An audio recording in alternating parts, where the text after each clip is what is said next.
Good morning. This is Channel 6, 3 AM News with me, Clifton, Ming Liang, and Rumi. Today we're going to talk about a global war that broke out recently.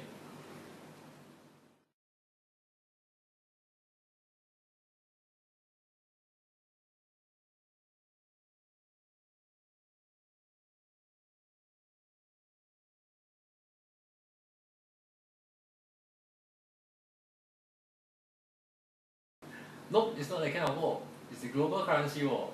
So what exactly is a currency war?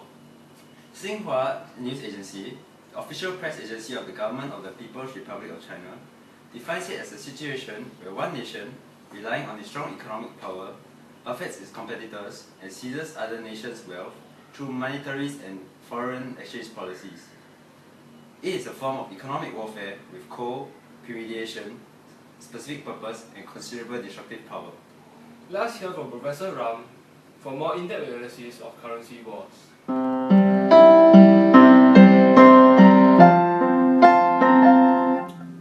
Currency wars are rare, as countries have generally preferred to maintain a high value for their currency or have been content to allow its value to be set by the markets. An exception was the widely recognized episode of currency war which occurred in the 1930s. The currency war in the 1930s had generally brought harm to all the participants as they suffered unpredictable changes in exchange rate reduced international trade. During the Great Depression of the 1930s, most countries abandoned the gold standard, resulting in currencies that no longer had intrinsic value. With widespread high unemployment, devaluations became common.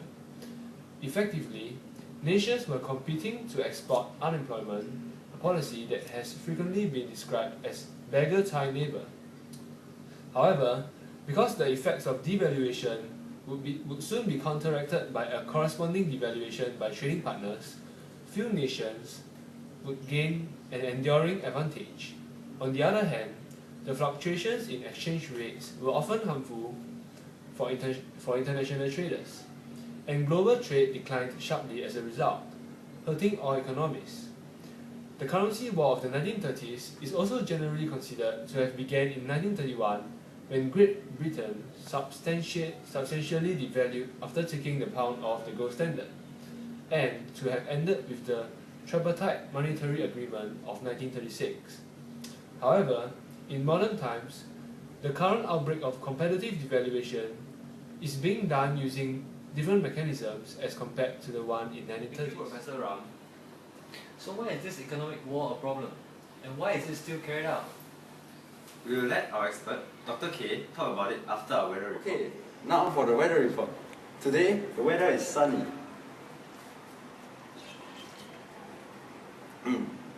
Tomorrow, the weather is also sunny, and so for the next 4 years. Now, back to the news. Why is the global currency war a problem?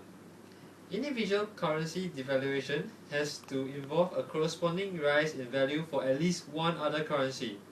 The corresponding rise will generally be spread across all other currencies, and so unless the devaluating country has a large economy and is substantially devaluating, the offsetting rise for any individual currency will tend to be small.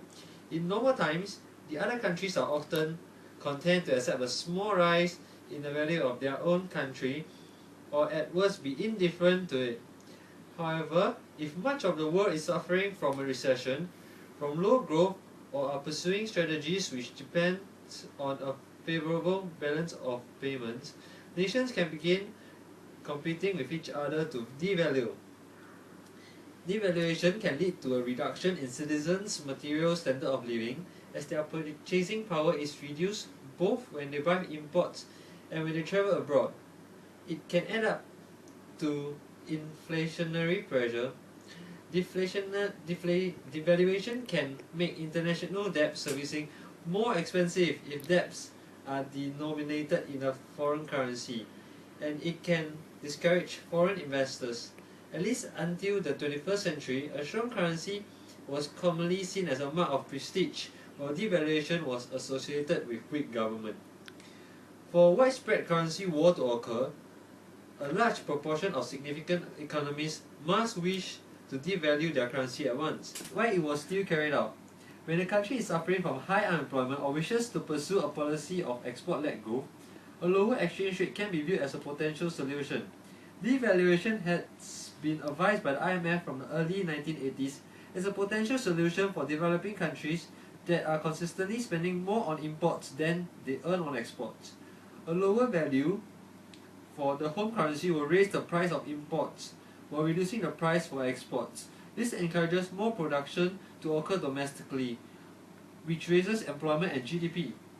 Devaluation can be especially attractive as a solution to unemployment when other options like increased public spending are ruled out due to high public debt, and also when a country has a balance of payment imbalance, which a devaluation would help correct.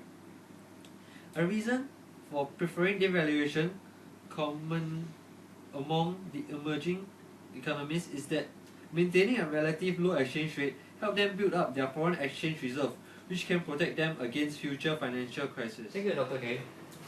Currently, the currency war is affecting many countries, including China, US, Japan, Thailand, Mexico, Malaysia, Australia, New Zealand, England, Zimbabwe, Korea, and Singapore. Singapore has a highly developed state capitalist mixed economy. The state controls and owns firms that comprise at least 60% of the GDP through government entities such as the Sovereign Wealth Fund Temasek. It has an open business environment, relatively corruption-free and transparent, stable prices, and one of the highest per capita gross domestic products in the world. Its innovative yet steadfast form of economics that combines economic planning with free market has given it the nickname of the Singapore model. Exports, particularly in electronics and chemicals, and service provide the main source of revenue for the economy, which allows it to purchase natural resources and raw goods, which it does not have. Singapore can thus be said to rely on an extended concept of entry port trade by purchasing raw goods and refining them for re-export, such as in the water fabrication industry and oil refining. US and China are the two biggest trading partners of Singapore. Even Japan, Malaysia, and other developing countries' economies are closely related to Singapore's economy. As such, the global currency war has a direct impact on Singapore. Alright, so now we will take a look at an interview with Minister Chong. The depreciating US dollar has resulted in the strengthening of foreign currency. In particular, Singapore dollar has been on the rise ever since the March of 2009. The interest rate and printing of US dollar for large bailouts and stimulus has put depreciation pressure on the US dollar.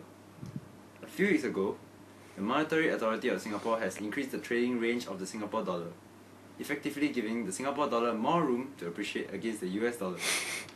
The appreciation of the Singapore currency, ceteris paribus, means that goods are relatively cheaper than before, hence meaning a deflation. To add on, some firms have lower cost of production and hence can increase supply, leading to a reduction in GPL, which also equals to deflation.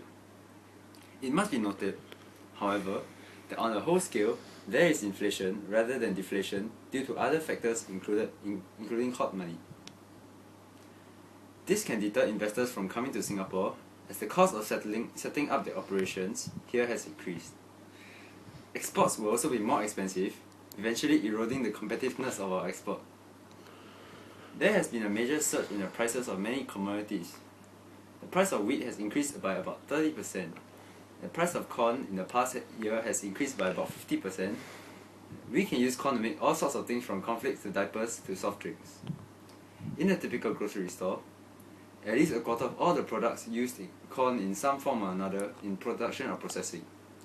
Thus, you can imagine if the price of corn goes up by 50% in a single year, there will be serious inflationary consequences down the entire supply chain. In conclusion, the global currency war is a double-edged sword. The advantages of a strong currency is that it curbs inflation, and the price of imports would seem cheaper. On the other hand, it also limits export, inflates asset prices, and affects our international competitiveness as well. Therefore, With the devaluation of the US dollar and the appreciation in the Singapore dollar, the Singapore economy will experience both positive and negative impacts. Oh, looks like that's all the time we have for today. Hope you tune in again at 3 AM next year. Thank you.